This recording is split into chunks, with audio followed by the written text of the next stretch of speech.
Hi, everyone. So, last week we looked at the preface to Lyrical Ballads, as written by William Wordsworth. And in the preface, he gave his philosophies about what poetry is and what purpose poetry should serve.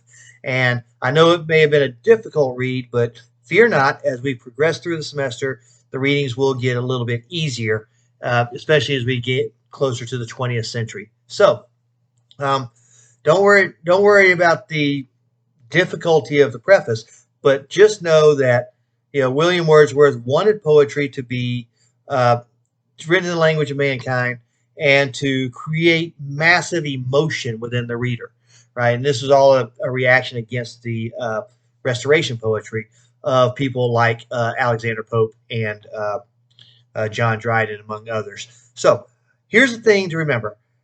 Last week, some of you said that the poetry in the preface was difficult. The poetry in the preface was usually quotes from other authors, particularly Restoration authors. Wordsworth himself did not write any poetry in the preface. Now, in the previous uh, movement, whenever we had the Age of Reason, a guy by the name of Alexander Pope wrote an entire essay called Essay on Man in poetic form. But that's not what Wordsworth was after. So this week we're going to see some of Wordsworth's own poetry. We're going to see I Wandered Lonely as a Cloud, which is probably one of the most well known uses of personification in poetic history when he talks about the daffodils dancing alongside the lake. And then we're going to look at Ode, which is a little bit longer, but it has a lot of his philosophies about how, there's a pre life prior to, us being born here on earth, and that children and infants are still connected to that life, but as we age, we get further and further away from it. We start to forget things, right? So there's that famous line: "Our birth is but a sleep and a forgetting." Right? It's the beginning of when we forget, pre-life stuff, and as we become adults, we have all kinds of things going on where we create our new memories and we create our earthly memories and our earthly knowledge and so on and so forth. Um, of course, in stanza 8, he's going to talk about how children have several different identities, like prophet. And by prophet, I mean like, a sage of wisdom, right? Somebody that is prophetic, things like that. But as we age, that stuff gets a little bit repressed as we reach adulthood. And then, of course, eventually, he's going to address his own mortality, right? So he goes from, you know, oh, great child, seer, and all this stuff, to our own mortality, right? So it's a little bit different, but it's still written in the language of man and still designed to create emotion within the reader. So our discussion this week is going to be: you look at these two poems and you ask yourself, did William Wordsworth accomplish his mission that he set forth in the preface? Uh, was his experiment successful? And you can start by saying, yes, it was, because we're still reading William Wordsworth's poetry in the year 2022. But still, that's what you're thinking about. You saw his theories last week. Now you're seeing him put those theories into action this week. Was it successful? And you can answer that any way you want.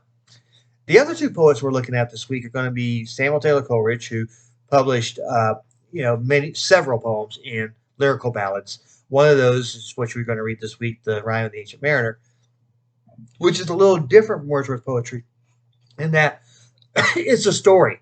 It's told in story form, and it's about this epic adventure on a ship. A mariner, of course, being a sailor, and there are some supernatural elements in there, like the albatross. The killing of the albatross bringing bad luck to the crew of the ship, and death playing dice for the lives of the sailors, and so on and so forth. So it's a little bit different. It's very, very, very uh, epic, if you will, but it's still entertaining, which is one of the things that the Romantic poets wanted to do. And then you're going to read William Blake, uh, two of his poems, The Lamb and the Tiger, two of the most famous of William Blake's poems. William Blake is an interesting character because he doesn't fall directly in the Romantic era. He was actually wrote a lot of his poetry that we're going to be reading prior to the publication of the Lyrical Ballads by about 5 or 10 years.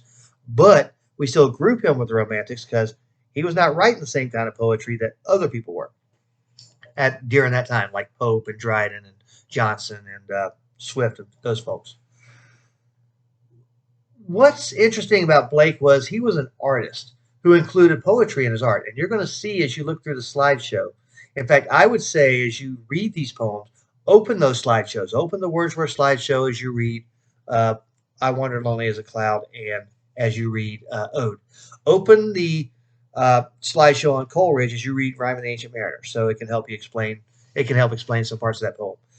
When you read open Blake's slideshow, you'll actually see pages from the book Songs of Innocence and from the Songs of Experience, where these poems are included in the art. So what Blake did when he was writing Songs of Innocence, he was writing about the innocent side of childhood.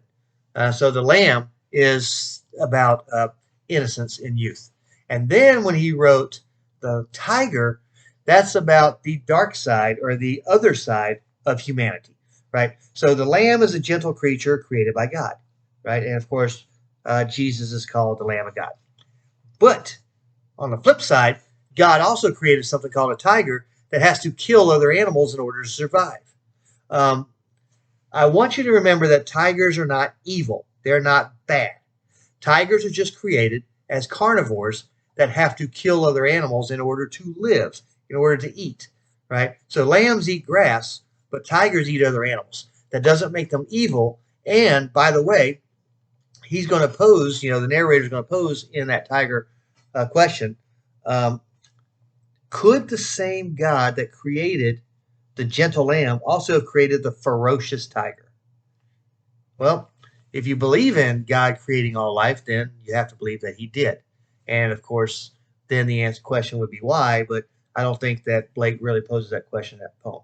So this week, it looks like you've got a long list of poems to read, but most of those poems are very short.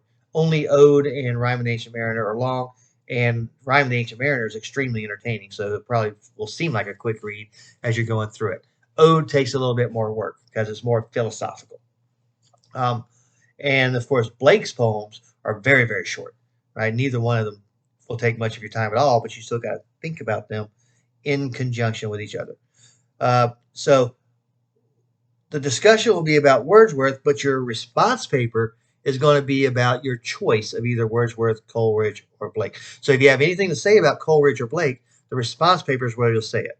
And that'll be something I will read and grade.